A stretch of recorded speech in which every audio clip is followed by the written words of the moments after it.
Hello everyone, my name is Joie-Claire and this video is it's intended to learn more about the government and its different branches and how it operates. So in this video I'll be conducting a street interview where I will get to ask people different questions about the government and how it is made of different branches.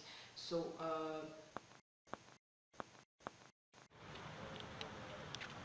Hello. Hello. My name is Joie-Claire, Yes. and I'm a College for America student, a Southern New Hampshire student, and I'm conducting this interview as part of my academic work, as I'm working on a project called Contribute to the Society. Yes. So do you give your consent to be interviewed? Yeah, I Pacific women I give my informed consent to be recorded and be used in students' academic evaluation. Okay, thank you. What about You to give my participate in this interview and be used as academic work. Okay. So I'm going to ask you a couple of questions so as to learn more about the United States government.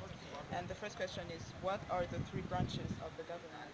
So can I go first? Yes, you can. So if I remember well, there is judicial branch and legislative branch. I don't remember the third one. Do you have another idea about the branches? I'll start with the last one, which is the executive. Oh yeah, exactly. I add on judiciary and whatever I say. Okay, thank you. And the second question is, what does each branch do?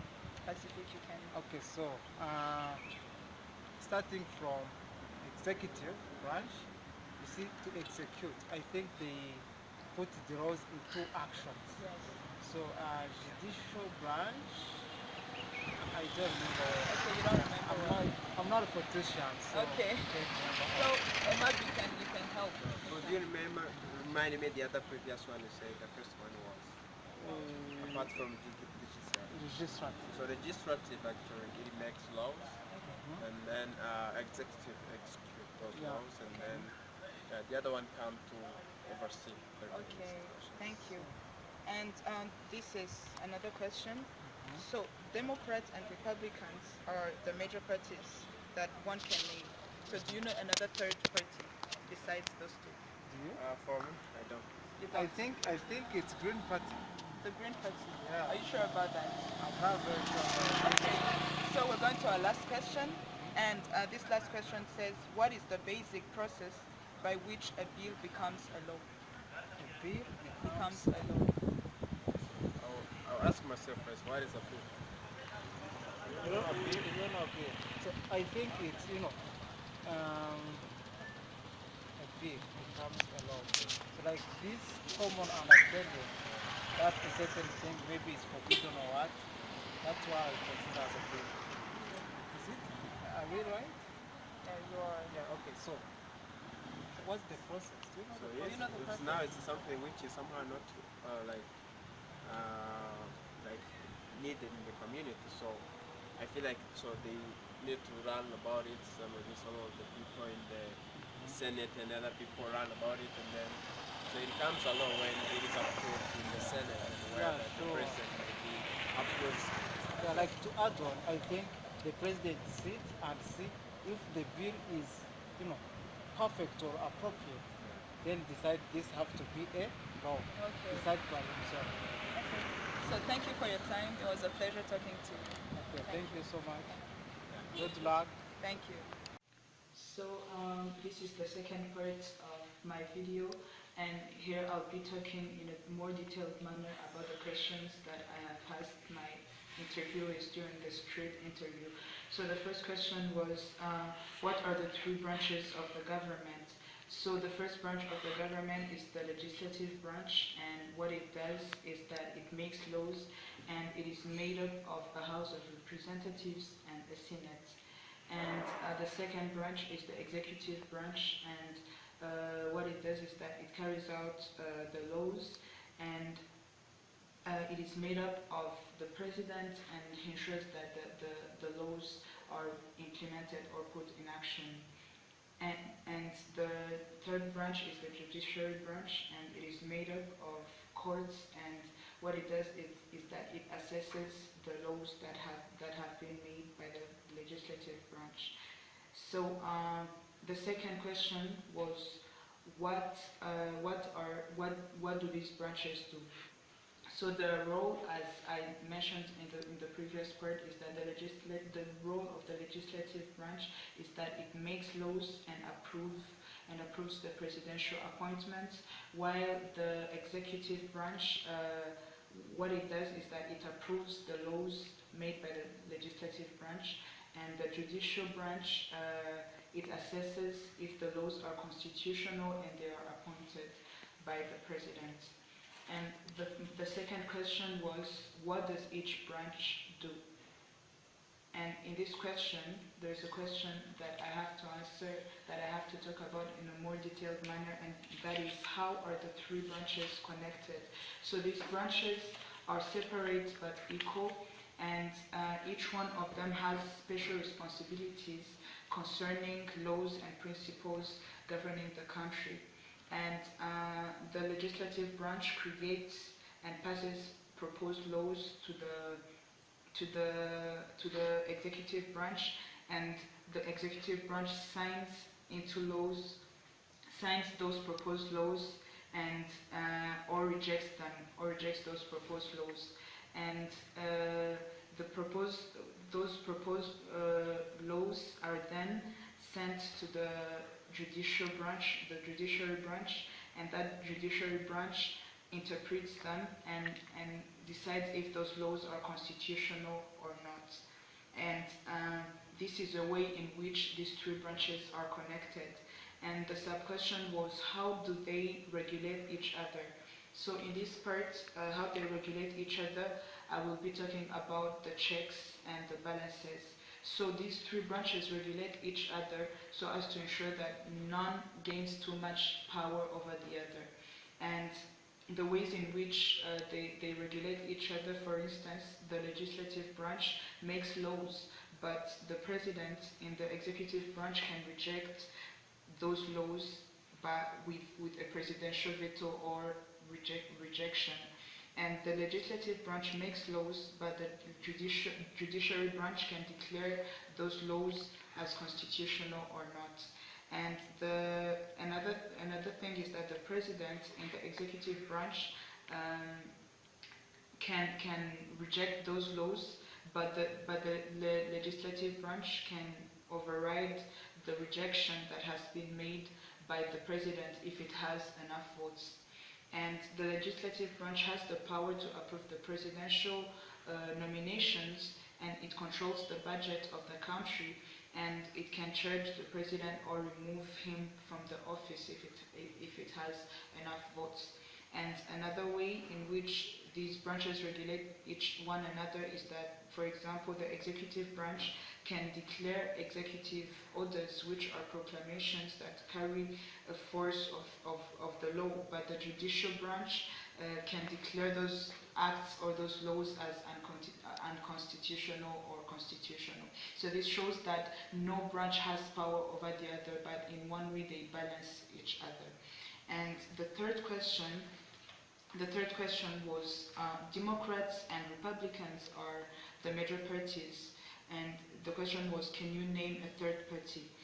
And before answering this, there's a sub-question, and it says, how did the two party system start? So I asked these questions during the street interview, so I asked my interviewees during the street interview about different parties that exist in the government, in the United States government, and they said that there is the party of Democrats, the party of Republicans, and an interviewee said a Green Party. So first I'm going to answer a question which says, how did the two-party system start? So the way this party system started is that the former president, George Washington, opposed the idea of having political parties in the country. But Alexander Hamilton and other leaders opposed his idea, and he formed a political party called the Federalists, though the president opposed that idea. And in 1791, a anti-federalist party came up, and it was led by Jefferson, and he opposed Alexander, and he formed a political party that was called Democrat Republican Party, and he was supported by different people, but mostly by farmers and other people that were involved in agriculture. But in 1828, Andrew Jackson was elected as the president, and he was from the Democrat Republican Party. And when he got voted, he empowered the Democrats more than the Republicans, and he formed a party called the Democrats. And some people were not happy with this, and they formed an anti-Jackson party, and they named it the Republican Party in order to oppose that. So that's how these two parties started, and we came to have the Democrats and the Republicans in the United States of America. Until now, we still see some oppositions between these two parties. But however, there is a third party, and it is the minor party. And this leads me to my next question, and it was asking what impact do the third party have on national politics? So because the third party is the minor party compared to the Republicans and the Democrats, which are the major parties in the government, the third parties, what they do, their impact is that they influence elections, and the third party candidates sometimes obtain elected positions because they gain votes from other people, though they're the minor party. So that is their impact. And the next question is, what is the basic process by which a bill becomes a law? So this is even the last question, and in order for a bill to become a law, there is a process that needs to be followed. And the first step is that a bill is born. And when a bill is born when any member of the Congress can introduce a law or a legislation, and by doing so, the member who introduced this legislation is called a sponsor. And the second step is where it's called the committee action. And this involves the fact that as soon as a bill is introduced, it is referred to a committee, and a bill is examined carefully, and its chances for passage are examined. So if the committee does not approve, a bill is dead, and it doesn't get to continue to further steps. And after this stage, there is a third stage, and a bill is referred to a subcommittee for study and hearings. And so this is done so as to record views of the executive branch and experts or opponents of the legislation in order to gain more ideas or opinions about this bill. And the fourth stage is when hearings are completed, the subcommittee meets to make up the bill and make some changes before recommending the bill to the committee again. And the fifth step is where, after receiving the subcommittee's report on a bill, the full committee votes on its recommendation to the House or the Senate, and this is called ordering a bill reported. And so after this stage, we go to the sixth step, and this step involves, it is done after a debate and the approval of any amendments. The bill is passed or is defeated by the members voting. So after this sixth stage, which is done after the debate, there is a seventh step, and the referral to the chamber or the House of Representatives or Senate. A bill is referred to another chamber, where this chamber can approve or reject or ignore or make some changes to that bill, depending on how it is and the changes that need to be made. And after doing this, it leads to the eighth step, where the conference committee, which is called the conference committee action. And this involves that a conference committee reconciles the differences between that have been made by opinions of the House representatives or the Senate, and or the Senate's versions. So this is about reconciling the differences that have been made while judging the bill. And after this, there is a ninth step, which is called the final action, and this involves when the House of Representatives and the Senate have approved the law, it is sent to the President, and this is the ninth stage. And the last stage is called overriding a veto or a rejection, and this is done if the President rejects a bill. The Congress may override the rejection that has been made by the President, and if the Senate and the House of Representatives pass the bill by a 2/3, this means while voting, or the majority, the President's rejection or opinion can be overruled and the bill can be made a law. So this is all the process of how a bill can reach to the stage of being called a law. So thank you for following, and it was a pleasure.